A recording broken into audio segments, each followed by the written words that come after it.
Welcome to the High Impact Leadership Asynchronous Summit. The title of this learning segment is Using the Gold Standard Implementation Guide to Close the Knowing Doing Gap.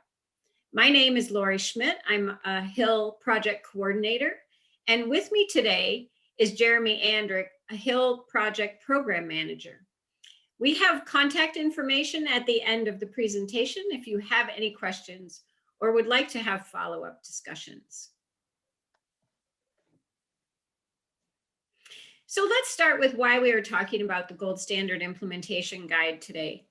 For decades, there has been a gap in what we know to be evidence-based practice and what is reflected in actual practice in most schools.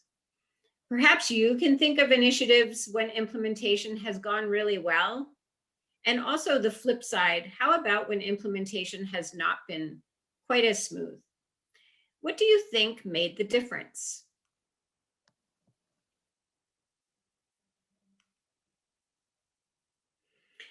The gap is there for many reasons. Some of these include depth of clarity of the evidence-based practice that is trying to be implemented, lack of agreement on what fidelity of implementation might look like in actual practice, the lack of support for implementation of the new practice, and inadequate resources to ensure implementation. In order to bridge the knowing-doing gap, it helps to have processes and tools that aid in implementation.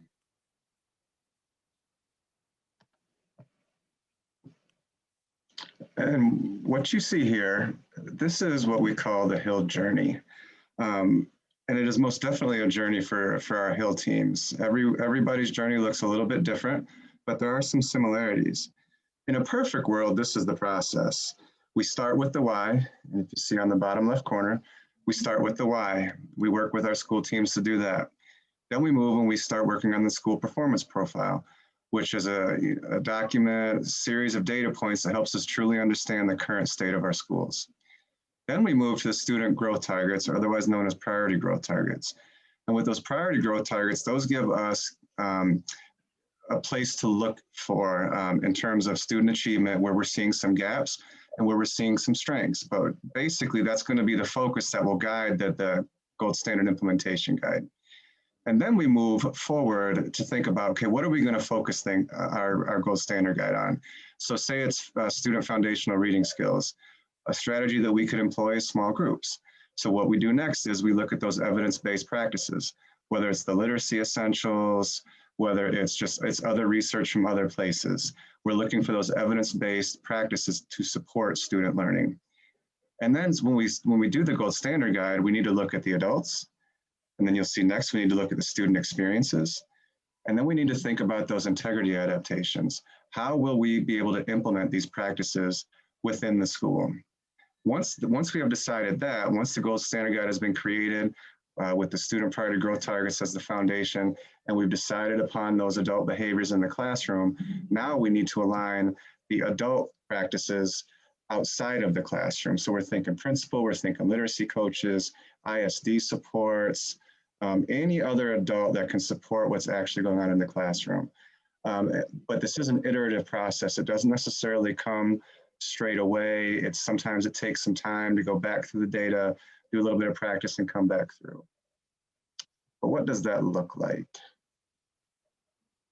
So what you see here is a different way to envision the Hill process. So you'll see in the red circle, what you see inside of there is the student. What we do is, with the school performance profile, we identify their strengths and growth edges.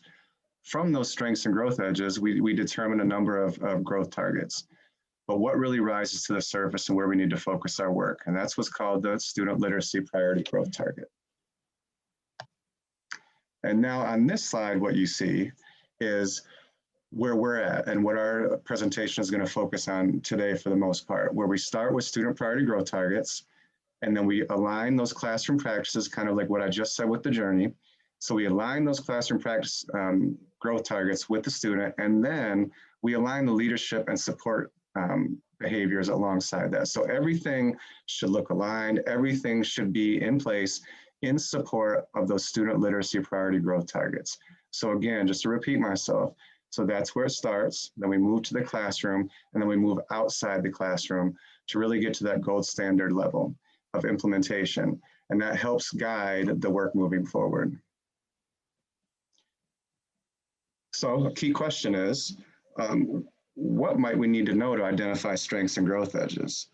So it helps us to ensure that we have as much data as we need from the school performance profile. If we don't have every data point, we continue to look for those data points, but sometimes you might not have everything. So you might need to start with some benchmark data like NWEA while you collect your more real-time data. The overall intent is that we're using real-time data to really understand the strengths and growth edges.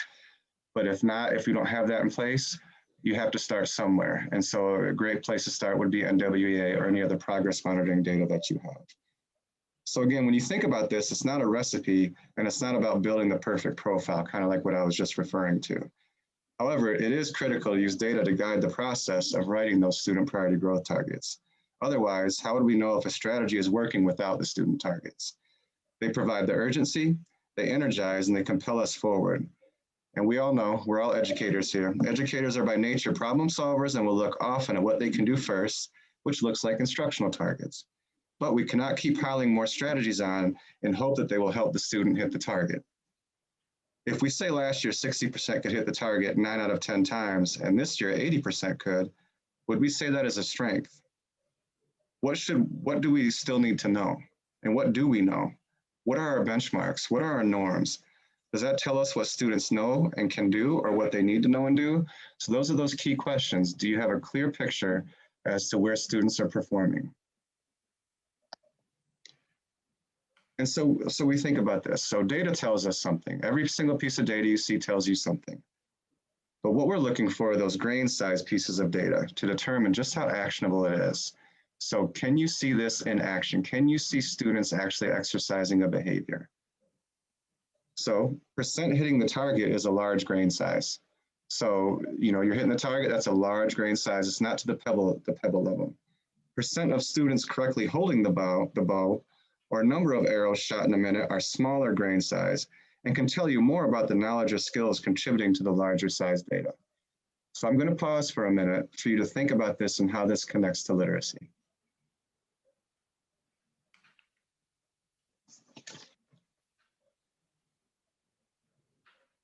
So on this slide, what you're going to see is how do we facilitate the development of student priority growth targets? So there's 3 key areas that you see right in front of you. So in the archery example, I might be looking at data for students' ability to handle the bow, their aim, distance, adjusting for conditions such as wind or if there's rain. Then I'm going to look for intersections and create a student priority growth target of increasing student accuracy and self-correction from 75 to 90%. We know we're not starting with a blank slate. And so just like with our students, we need to look for those zones of proximal development within the schools. And so how do we do that? So if you look at these 3 bullet points, we identify current student literacy strengths and growth edges, i.e. those student zones of proximal development in each of the ELA areas, reading, writing, vocabulary, spelling, etc., from a variety of measures. We also look at and examine and determine possible interactions between student growth edges across all areas. And then we think about developing 1 to 3 student priority growth targets, describing the desired level of performance for each.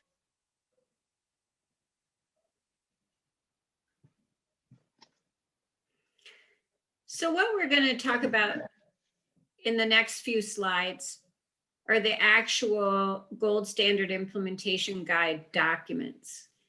And where those documents start is where we just left off with Jeremy with those student priority growth targets. And so linked to this slide are 2 documents that you might want to download or have available on your computer. One is a blank gold standard implementation guide template, and that looks like the screenshot that's here on this slide. And it will prompt you to download a copy so that you can then actually type on it and make it your own. The other linked document is an exemplar of an already completed gold standard implementation guide on literacy essential number 2, read-alouds, so that you can see what a completed gold standard implementation guide looks like as you're going along on this journey. So what you'll notice about the blank template is that it starts with the top box being the student priority growth targets.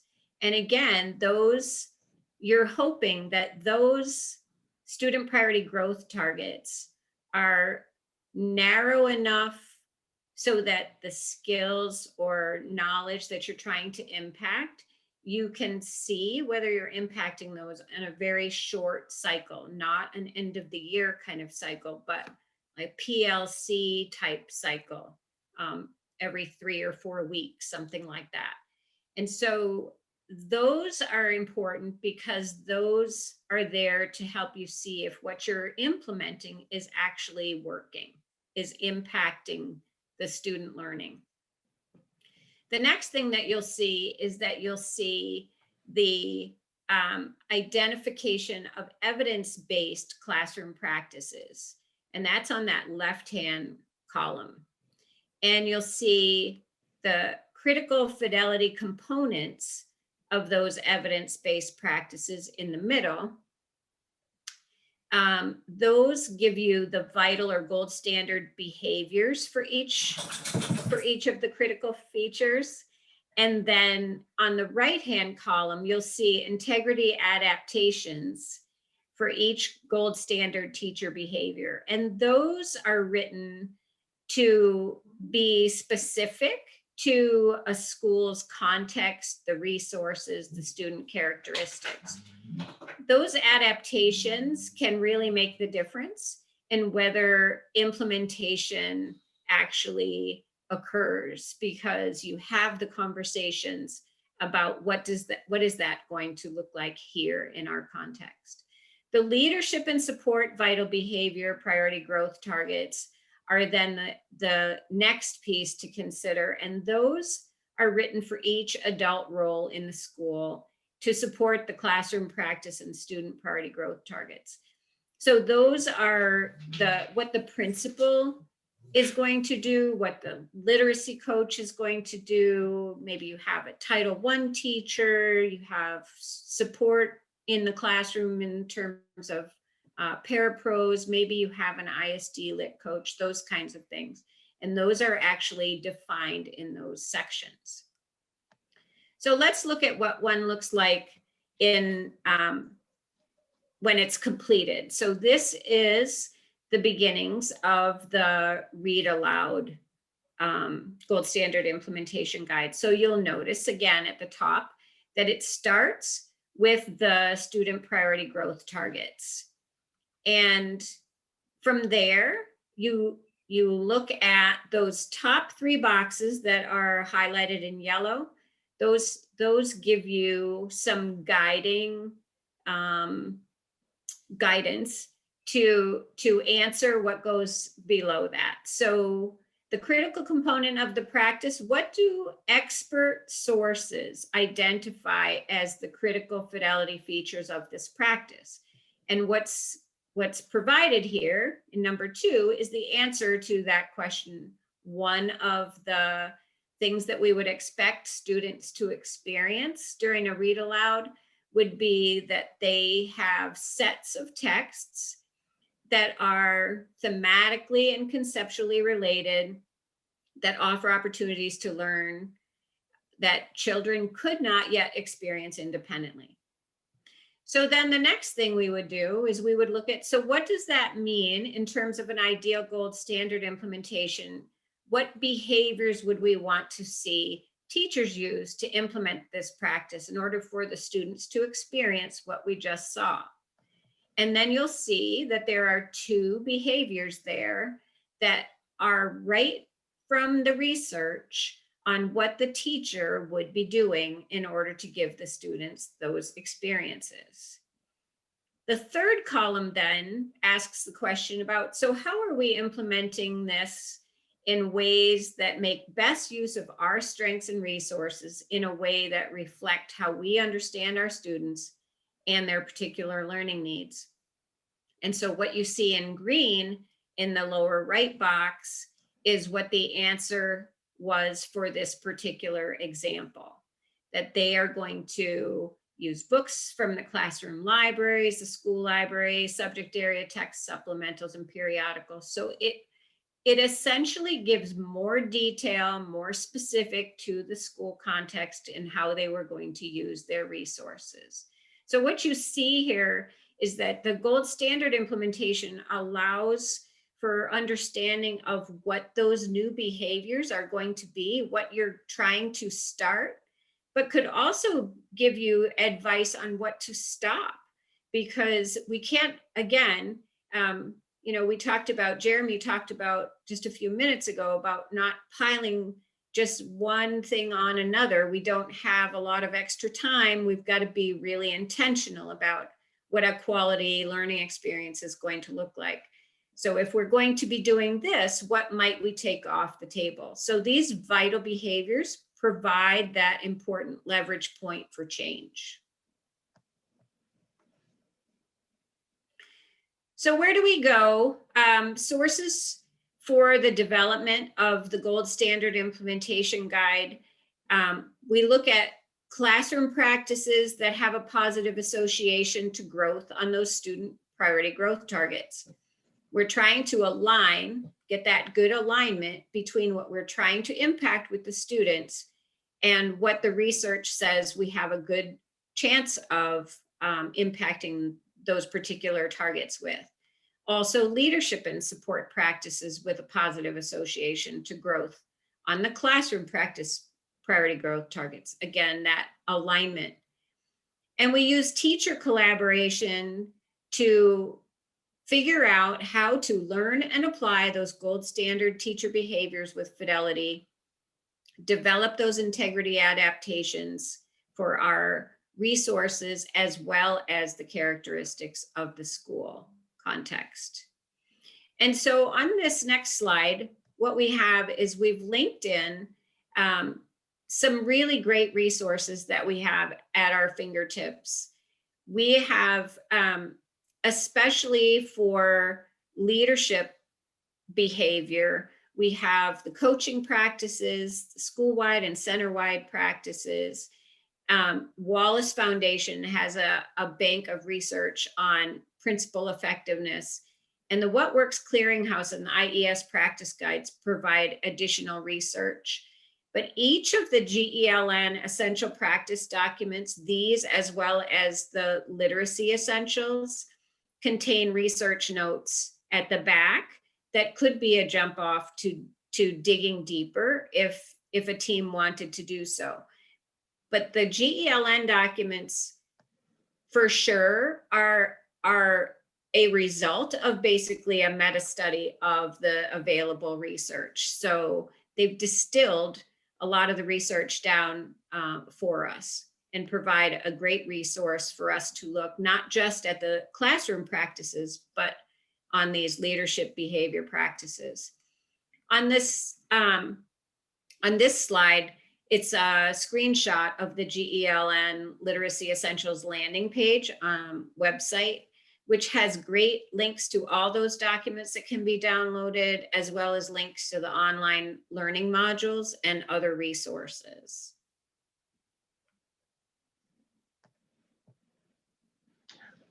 So with all of that in mind, what does that even mean? What are the questions that we have to ask ourselves? We know that we started with the why. We know we moved to the school performance profile. We know we've established the student priority growth targets. And we know that we have also established those classroom priority growth targets. So what's next? So now we have to think of what's the next layer. And the next layer is that school-wide leadership and support. So Laurie just commented on the fact that you have all these other individuals that can support literacy in the classroom. How are they going to support the implementation of those teacher vital behaviors within the classroom that support student learning? So what you'll see here using the same Read-Aloud example is in the gold box, you're going to see that principals, coaches, and other school staff and other school support staff provide modeling, resources, feedback, and professional learning opportunities to help classroom teachers achieve high five for the Read-Aloud K-3 essential literacy practice. Okay, so that kind of gives an overarching description. What you're going to see on the left-hand side are the implementation support behaviors for the principal.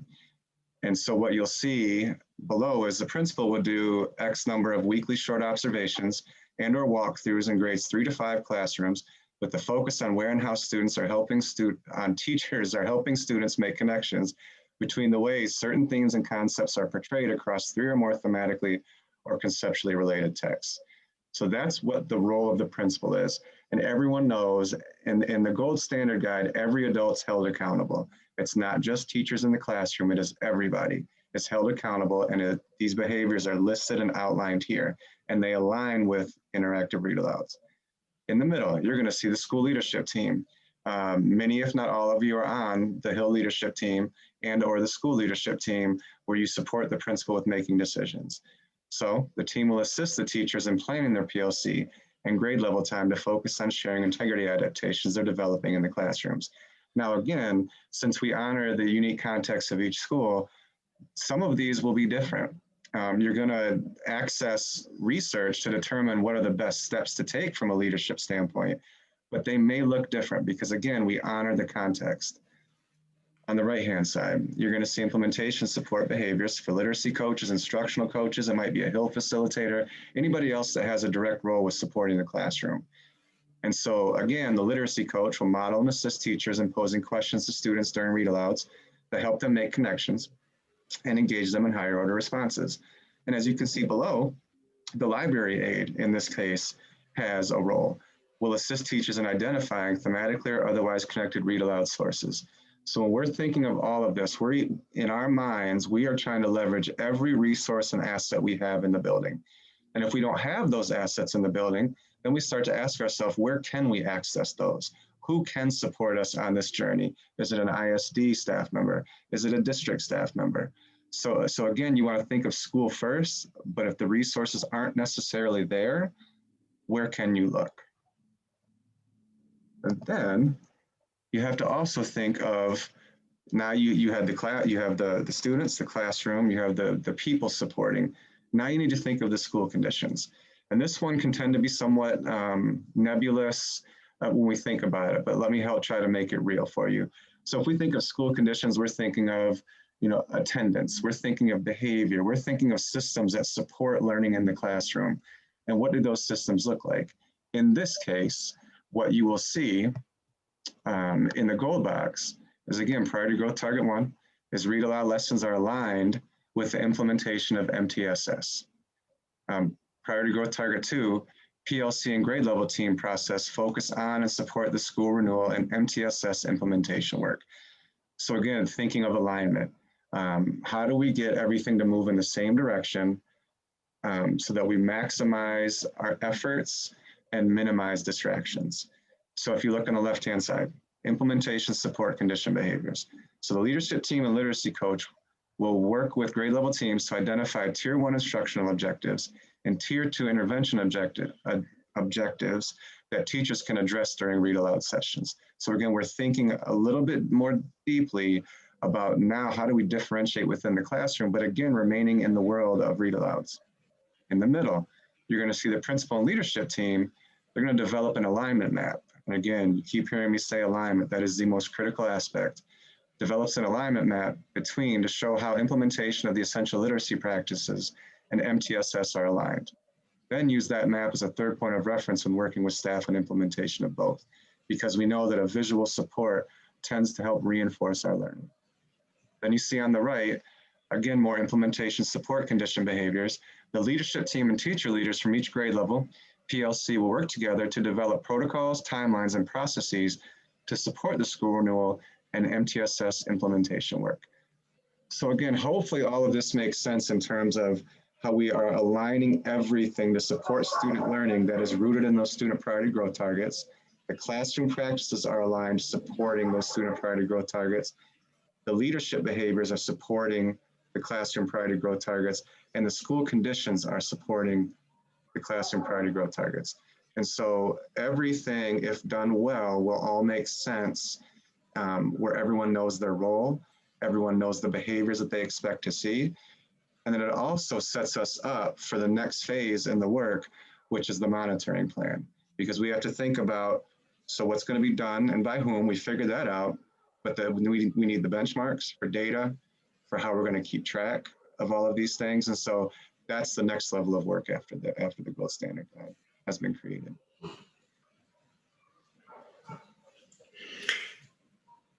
So a key takeaway, I think you've heard this about 6 times so far, about the need for alignment. And we sometimes in the project talk about the Russian nesting dolls. And if you remember what those look like, you have the large doll, and you have inside that one a smaller one, inside that one a smaller one, until you get all the way down to the little baby Russian nesting doll. And so the theory of action here is that what we're really trying to do ultimately is impact student growth. And so when we line everything up so that we know what we're trying to impact with the students, we identify the most critical classroom instructional priority growth targets that are aligned to that. And then those other leadership and support priority growth targets. The theory of action is that we have the largest chance of impacting those student priority growth targets. So we know we want the student priority growth target to be specific and measurable, not a really large, let's look at it at the end of the year kind of a target. The classroom instruction priority growth target is also specific and measurable. Like, how do we see that if we were to do classroom walkthroughs or instructional rounds or learning labs where the teachers go in and observe each other? And then the school leadership and support behaviors are also observable. What does the leadership need to be doing? What do we need to see in the school culture and the climate? And so the last slide here is to circle back to where we were a little while ago and to say, if we complete this gold standard implementation guide that has that wonderful alignment in the red circle, what's the next level of work? The next level of work is to say, well, how are we doing with that?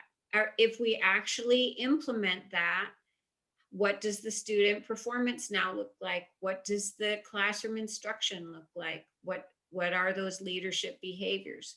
So that we can have those very short cycles of school renewal to really see that we're going down the right path and that we're having the impact that we want to have on student learning, which is ultimately where we're trying to go.